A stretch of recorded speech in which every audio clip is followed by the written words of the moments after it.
하나님의 말씀 사도행전 2장 43절에서 47절입니다.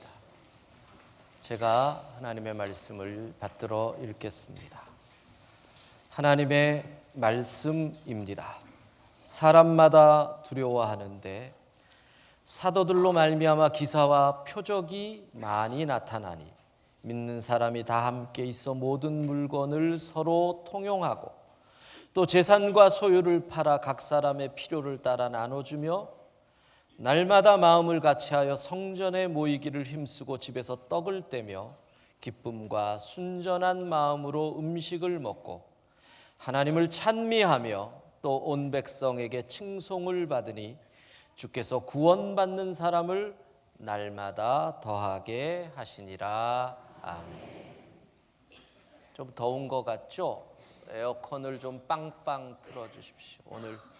오늘 이거 하는 분들이 많은 거 보니까 이 주보로 이게 많으면 더운 거예요.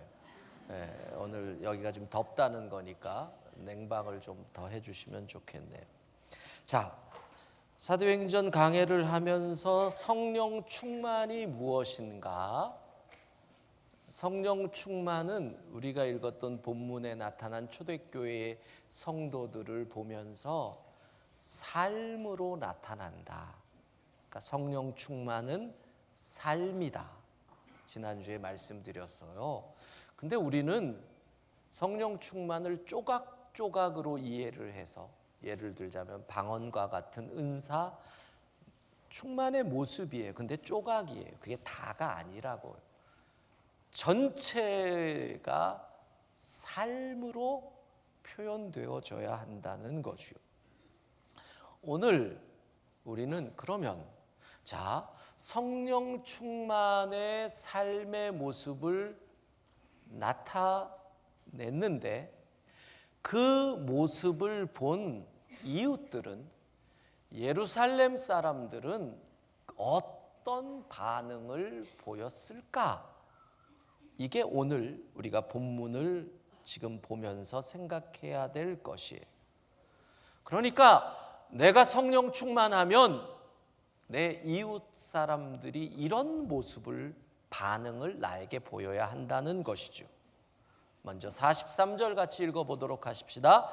사람마다 두려워하는데 사도들로 말미암아 기사와 표적이 많이 나타나니. 사람들이 어떻게 했다고요? 대답하는 게 두려우신가요? 사람들이 어떻게 했다고요? 두려워했다. 초대교회 성도들을 보고 사람들이 두려운 마음을 가졌대요. 첫 번째 반응이 두려움이에요. 두려움. 그리고 47절 같이 읽습니다. 하나님을 찬미하며 또 온 백성에게 칭송을 받으니 주께서 구원받는 사람을 날마다 더하게 하시니라. 아멘. 온 백성에게 무엇을 받았다?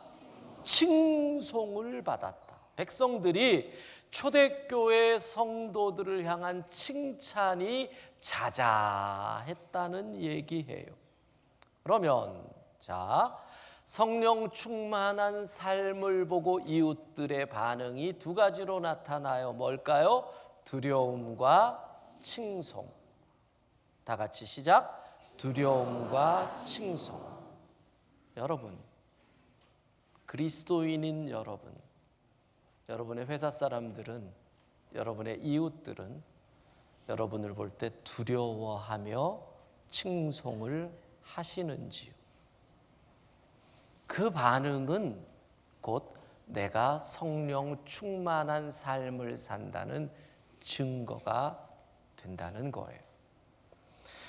오늘 이 설교 시간에 우리가 생각해야 할 내용은 바로 이거예요. 우리 그리스도인들이, 한국교회가 어떻게 하면 이 땅에서 두려움과 칭송을 받을 수 있을까? 사실 이 시대의 한국교회는 두려움의 대상도 아니고 칭송의 대상도 아니죠. 어쩌면 비난의 대상이 되어버렸고 손가락질의 대상이 되었고 우스갯거리가 되어 버린 것 같아요. 그런 상황 속에서 우리는 오늘 우리가 그리스도인이 어떻게 이 시대 속에서 두려움과 칭송의 대상이 될 수 있을까를 함께 하나님의 말씀에 귀를 기울이려고 합니다. 자, 두려움. 여러분은 언제 두려움을 느끼십니까? 언제? 일반적으로 사람들은 내가 제어할 수 없는 어떤 상황과 형편이 되면 두려워합니다. 그러니까 내 힘과 내 능력이 아무렇게 힘이 되지 못할 때, 소용이 없을 때 우리는 두려워한다는 겁니다. 그래서 하나님 앞에 인간이 서면 완전 두려움이죠. 전혀 내 힘과 내 능력이 아무 소용이 없거든요. 왜 질병이 두려워요? 내 몸이 내 마음대로 안 되거든요. 컨트롤이 안 되거든요. 손이 올라가야 되는데 안 올라가거든. 발이 움직여야 되는데 안 움직이거든요. 그러니까 두려운 거예요. 부도, 경제적 파산, 이게 왜 두려워요? 내 환경을 내 마음대로 다스릴 수 없으니까. 사 먹고 싶은데 못 사 먹어요. 사 입고 싶은데 못 사 입어요. 만나러 가고 싶은데 못 만나러 가요. 경제적 이유로. 그래서 두려운 거예요. 많은 이유가 그거예요. 미래를 예측할 수 없다 두려운 거예요. 왜 죽음이 두려워요? 어떤 일이 벌어지는지 모르니까. 경험한 사람이 아무도 없으니까. 그래서 죽음이 두려운 거예요. 왜 권력이 두려워요? 내 힘과 내 능력을 더 큰 힘으로 감싸고 나를 꼼짝 못하게, 내가 내 자신을 컨트롤하지 못하도록 만드니까 권력이 두려운 거예요. 자연재해가 왜 두려워요? 홍수. 그 재해 앞에서 내가 내 자신을 컨트롤 못하거든요. 제어를 못하거든요. 산불, 벼락. 지난주에 일부 예배 때 저 정의여고 거기에 벼락이 떨어졌잖아. 사거리에. 제가 그랬잖아요. 정말 역사적으로 드문 일부 예배의 분위기.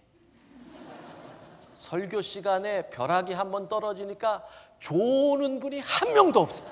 다 눈이 반짝반짝반짝 해가지고, 여러분 그 벼락에 저희가 교회 전기 전자 기계 수리비가 2천만 원 들어. 한 번 꽝. 예? 카메라 나가고 CCTV 나가고 앰프 문제 생기고 소방 문제 생기고, 우리 교회에 피뢰침에 떨어진 것도 아닌데 옆에 있는 전봇대 때렸는데 우리가 그게 수재 피해를 제외해 놓고 물 샌 거 그런 거 빼고 전기 전자 쪽만 2천만 원. 그러니까 우리가 자연재해가 두려운 거예요. 오늘 본문에도 왜 두려워요? 기사와 표적이 많이 나타났다. 내 상식에 있을 수 없는 일이 일어나는 거예요. 안진뱅이가 일어서고, 병자가 누워있던 사람이 일어서고, 그러니까 겁난다. 이게 무슨 일이냐? 여러분, 깜깜한 밤에 폐교에 들어가 보세요. 흉가에 들어가 보세요. 아무도 안 사는데 막 오싹하잖아요. 막 솜털이 일어나잖아요.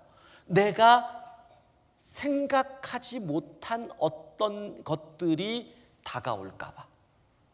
그래서 우리가 두렵다라는 거예요. 그래서 인간의 역사를 보면 이 두려움을 이용해서 자신의 권력을 유지하려고 하는 지배층들의 시도가 계속되는 거예요.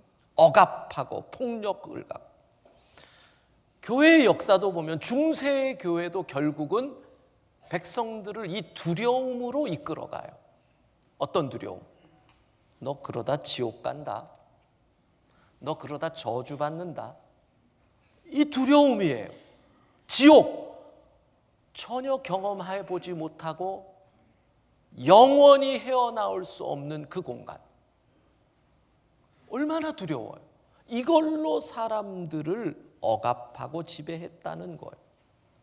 여러분, 인간의 두려움을 이용하려면 가장 좋은 방법이 뭔 줄 아세요? 그러니까 가장 좋은 방법은 너희들과 백성들, 우리들, 지배층이 다르다. 요걸 머리에 각인시켜 놓으면 영속적인 두려움을 줄 수가 있어요. 그러니까 DNA에다가 쇠뇌를 통해서 너희랑 우리는 태생적으로 달라. 나는 지배층으로 태어났고 너는 밑에서 기도록 태어나 있어. 그래서 사람들이 그거를 그냥 수용하게 되면 지배가 아주 쉬워지는 거예요. 그 대표적인 곳이 어디예요? 어젯밤에도 미사일 쏜 그 나라. 보세요. 백두혈통. 달라요. 근본이 달라요. 태생이 달라요. 그리고 모든 정보를 통제하고 10년, 20년 동안 계속 세뇌를 해봐요. DNA 속에 맞아, 저기랑 우리는 달라. 저기는 저렇게 살아야 돼. 이렇게 된다라는 거. 그래서 사람들이, 권력을 잡은 사람들이 다르다는 것을 자꾸 어떻게 보여줄까? 쟤네랑 우리랑 다르다는 걸 어떻게 보여줘야 저 밑에 것들이 우리에게 복종할까를 고민하다가 외적으로 다른 것을 자꾸 나타내게 하는 게 이 권력의 역사예요. 중세교회를 볼까요? 중세교회에서 다르다는 걸 보여주려고 평신도와 사제는 다르다. 그래서 외적인 모양에서 뭐를 해요? 사제들에게 특별한 옷을 입혀요. 사제의 옷. 외양으로 다른 거예요. 대표적인 게 여러분, 교황은 하얀색 옷을 입어요. 천주교 사제들 가운데 하얀색 옷은 교황만 입을 수 있어요. 우리가 교황을 만나러 갈 때는 의무적으로 검은색 옷을 입어야 돼요. 남자든 여자든 검은색 옷을 입어야 돼요. 왜 교황이 흰색 옷을 입을까요? 거룩과 순결을 상징하거든. 그러니까 보여주는 거예요. 나는 거룩하다. 검은 옷을 입은 너희는 죄인이다. 요즘은 짙은색 옷까지는 허용되는 걸로 바뀌었지만 예전엔 검은색 옷, 검은색 스카프 이렇게 써야 돼. 상식적으로 전 세계의 여자들 가운데 교황을 만났을 때 흰색 옷을 입을 수 있는 사람이 딱 7명이에요. 교황청의 허락을 받은. 그러니까 카톨릭을 국교로 하는 왕가의 여왕 7명에 한해서는 흰색 옷을 입고 교황을 만날 수 있어요. 스페인, 벨기에, 룩셈부르크, 그다음에 이태리의 사보이 왕국 옛날, 그리고 대공가지만 모나코. 거기 왕비 5명. 스페인과 벨기에는 현 왕비와 전 왕비가 있기 때문에 각각 둘. 그래서 7명만 흰색 옷을 입고 교황을 만날 수 있어요. 뭘 얘기하는 거예요? 너희랑 우리는 달라. 사제가 옷을 입어요. 거룩해. 너희랑 우리는 달라. 그래서 이 다름을 계속 지키기 위해서 장벽을 만들어요. 알면 안 되잖아요. 같은 걸 알면 안 되잖아요. 불통해요. 스크린을 쳐요. 그리고 신비하다라는 느낌을 던져줘요.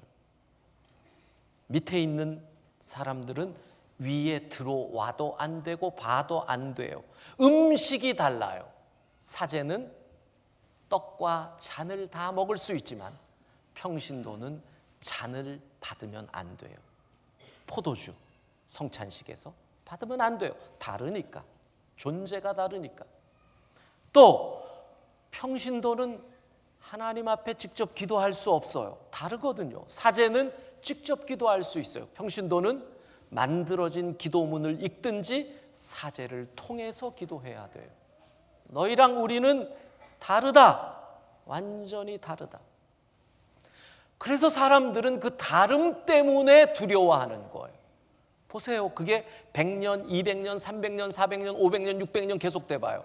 머릿속에 저들은 우리와 달라. 이게 DNA에 새겨져서 계속 유전되는 거예요. 근데 착각한 게 있어요. 여기서 두려움이라고 하는 말의 의미는 다름을 통해서 저들에게 공포를 준다는 그 공포가 아니거든요. 다름을 통해서 저들을 겁박한다, 겁주는 게 아니거든요. 이 의미는 존경한다는 두려움이에요. 경외한다는 두려움이에요. 그러니까 두려움과 칭송을 지금 말로 한다면 존경과 칭찬을 받았다. 존경과 칭찬. 옆에 있는 분들에게 이렇게 인사해 봅시다. 존경합니다. 그런 인사 받으시면 쑥스러우시죠? 예. 자, 그래서 이런 의미에서 종교개혁을 정리해 보면 종교개혁은 이런 혁명이에요. 모든 하나님의 자녀는 사제든 평신도든 다르지 않다. 이걸 성도들에게 깨우쳐준 혁명이 종교개혁이라고 이야기할 수 있다는 거예요. 여러분, 우리 모두는 왕 같은 제사장입니다. 사제나 평신도나 목사나 성도나 다 같아요. 하는 일은 다르지만 신분은 똑같다는 거예요. 우리 모두는 동일한 목적이에요. 하나님의 영광을 위하여 살아야 합니다. 어떤 직업도 달라요, 직업이. 그러나 목적은 똑같아요. 하나님의 영광을 위하여. 우리 모두는 죄인이에요. 하나님 앞에서 은혜가 필요한 죄인, 예수 그리스도가 필요한 죄인이에요. 사제나 평신도나 하나님의 은혜와 예수 그리스도가 필요하다는 건 똑같아요. 은혜가 필요하다. 오직 은혜. 똑같은 구원받은 죄인일 뿐이다. 이게 종교개혁이라는 거예요. 그러니 여러분 두려워할 필요 없어. 제가 주일에 2부 예배 때만 가운을 입잖아요. 우리 교회가. 제가 가운을 입는 걸 별로 안 좋아해요. 또 요즘 목사님들이 목회자용 셔츠가 있어요, 안에. 저는 그것도 별로 안 좋아해요. 그게 나쁘다는 얘기 아니에요. 잘못됐다는 게 아니에요. 전통적으로 가운과 이 셔츠가 어떤 거룩과 정체성에서 중요한 의미가 있어요. 근데 저는 저의 신학은, 개신교는 다름으로 구별하는 종교가 아니라 같음으로 나아가는 신앙이다가 저는 더 중요해요. 저나 여러분이나 똑같은 하나님의 자녀이다. 굳이 외적인 것으로 구별해서 할 필요가 있느냐? 그래서 저는 목회자 셔츠도 안 입고 가운을 입는 예배도 주일 2부 예배만 그렇게 하는 이유가 거기에 있다는 거예요. 다름보다 같음이 더 중요하기 때문에. 여러분, 우리는 기억해야 됩니다.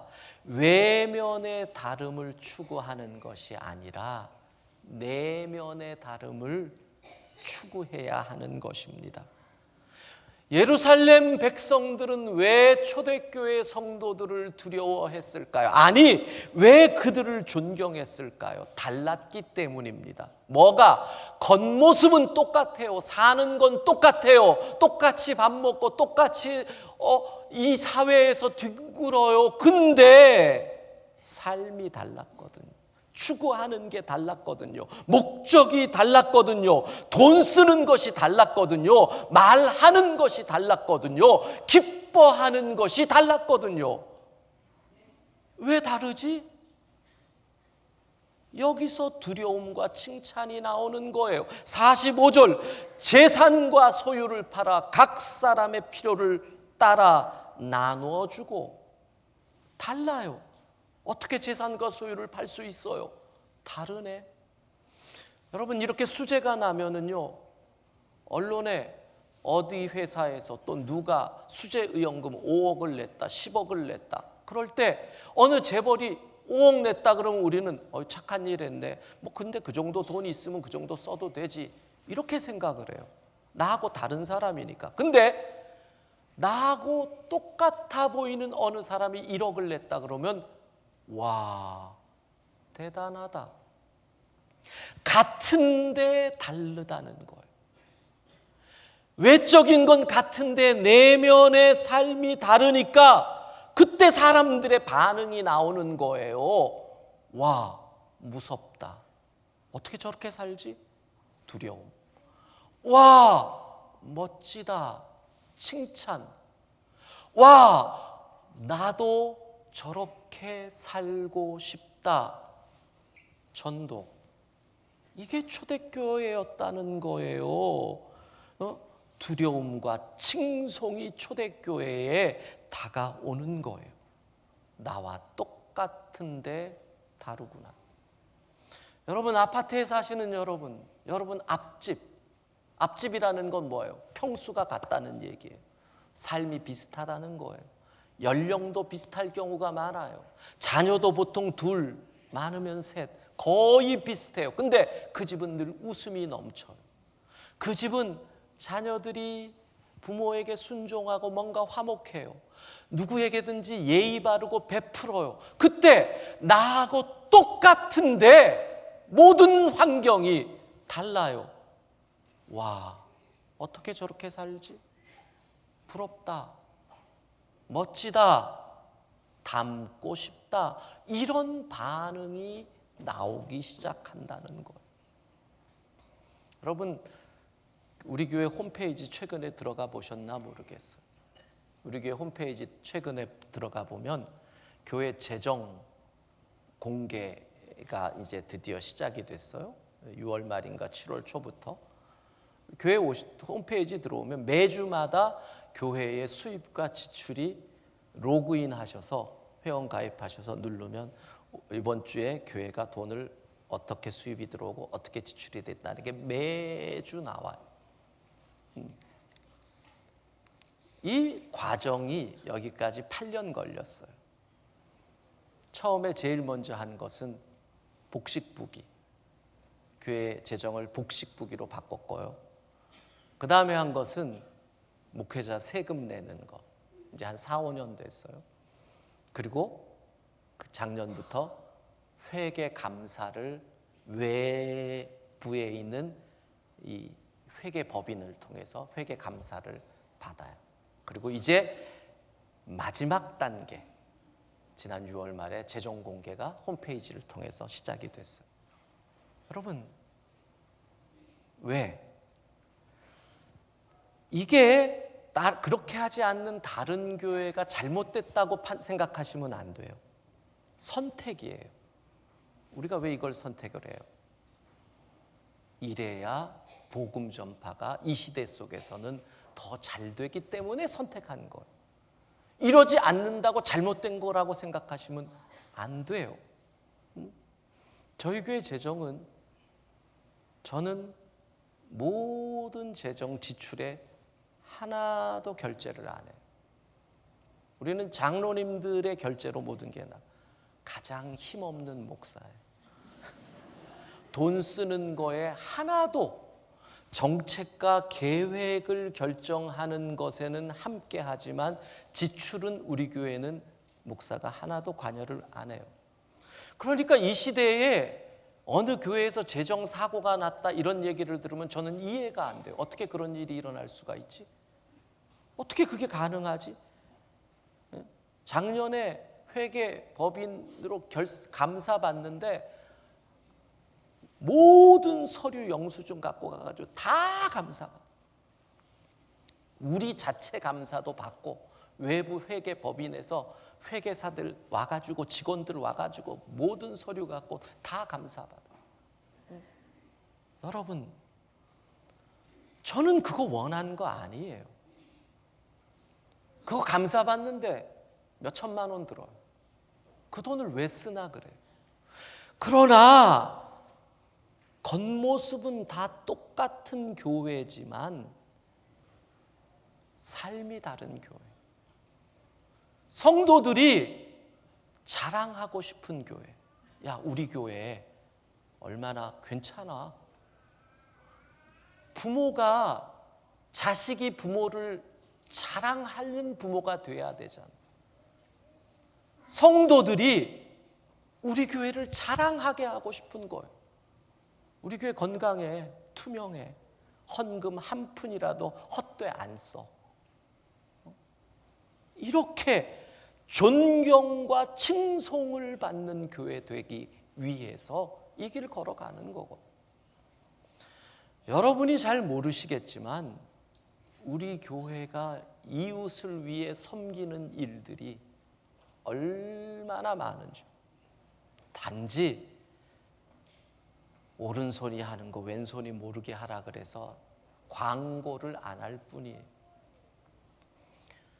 저희가 4, 5년, 5, 6년 전부터 하는 일이 강북, 노원, 이 도봉 이쪽 차 상위 계층, 그러니까 이 기초생활보장 수급 대상 바로 위의 계층이에요. 차 상위 계층이라 그래요. 그러니까 이분들은 나라에서 100% 뭘 안 해주죠. 그러니까 다른 표현을 하면 잠재적 빈곤 계층이라 그래요. 이분들 의료보험이죠. 건강보험, 의료보험이죠. 의료보험 저희 교회에서 다 대납해줘요. 장애인까지. 그냥 섬기는 거예요. 혹서기 혹한기에는 구청이랑 협의해가지고 추운 한 1, 2주 버틸 수 있는 냉방비 교회에서 다 구청과 협의해서 나가. 이 더운 때는 집은 더워도 죽지는 않잖아요. 그러니까 노인정에 말이 틀렸다. 혹한기에는 난방비, 혹서기에는 냉방비. 이 거꾸로 되면 곤란하죠. 냉방비 저희 교회에서 구청이랑 협의해서 노인정에 다 나가요. 우리가 장애인들 섬기는 거 여러분 진짜 장애인 섬기는데 무지 노력을 해요. 지금 저희 교회 장애인 주일 출석이 300명을 넘어갔어요. 300명 넘는데 교역자가 몇 명인 줄 아세요? 300명이 넘는데 풀타임 목사만 3명이에요. 보통 5, 600명에 1명 될까 한 목사를. 거기다 전도사님이 몇 분이. 정말. 그랬더니 도봉구청에서 너희 너무 열심히 한다. 도봉 장애인 복지관 수탁 운영을 우리가 맡았어요. 기라성 같은 단체들이 다 들어왔는데 이 지역에서는 너희가 최고라는 거예요. 9월부터 시작해서 지금 직원들 뽑는 중이에요. 서울에 있는 구청 가운데 도봉구만 유일하게 장애인 복지관이 없었어요. 이번에 건축이 돼서 우리가 맡았어요. 이제는 교육부에 어떤 아이들이 오느냐 하면요, 장애와 비장애의 경계에 서 있는 아이들이 자꾸 소문을 듣고 와요. 그러니까 부모 입장에서는 우리 아이를 장애인들 있는데 보내고 싶진 않은 거예요. 근데 비장애인들 있는데 가면 또 문제가 생겨요. 다른 교회가 그걸 케어를 못하는 거예요. 그런 아이들이 오면 한 명의 교사가 한 명이 붙어야 돼. 근데 그 애들이 한 명씩, 두 명씩 소문을 듣고 또 교회에 와요. 여러분, 겉은 똑같은 교회예요. 속에 들어오니까 다르네. 이 교회 다르네. 뭔가 다르네. 존경. 와, 멋지다. 자랑스럽다. 칭송. 13가정의 선교사를 풀타임으로 보내고 있어요. 파송. 여러분, 선교가 재정이 어려워서 힘들어지는 이 시대에 13가정의 파송 선교사를 보내는 교회가 어디 있어요? 그냥 지원이 아니에요. 지원이 아니라 파송이에요. 내년 창립주일에 또 2가정을 더 보내요. 15가정이 돼요. 희년까지 목표가 20가정. 세계 선교. 최선을 다하는 거. 최선을. 이 일을 하는데 걸리적거리면 안 되니까 모든 걸 투명하게 만드는 거. 교회가 복음 전해야 되는데 재정이다 뭐다 이런 걸로 걸리적거려서 싸우면은 복음 못 전하잖아요. 복음 제대로 전하기 위해서 모든 것을 투명하게 하니까 성도들이 교회를 자랑스럽게 여기고 존경합니다. 이웃에서 존경하고 칭찬을 듣고 하나님 영광 받으시는 줄로 믿습니다. 저는요, 사실은 교회 재정 공개, 외부 회계 감사 생각해 본 적도 없어요. 그 돈이 너무 아깝거든요. 우리끼리 건강하면 됐지. 매번 재직회를 통해서 다 재정 다 하는데 뭘 그렇게까지 해야 돼? 근데 흐름이 그렇게 가는 거예요. 할 말은 뭐냐면 성령께서 이끄셨다. 성령께서 이끄셔서 오다 보니 여기까지 온 거예요. 여기까지. 예? 그렇게 온 거예요. 성령께서 이끄셔서. 존경과 칭찬을 받는 우리 교회, 존경과 칭찬을 받는 우리 성도인 줄로 믿습니다. 함께 47절 읽겠습니다. 하나님을 찬미하며 또 온 백성에게 칭송을 받으니 주께서 구원받는 사람을 날마다 더하게 하시니라. 아멘. 구원받는 사람을 날마다 더하게 하시는 존경과 칭찬받는 영광교회 되도록 성령께서 이끄시는 대로 우리 모두 순종할 수 있기를 바랍니다.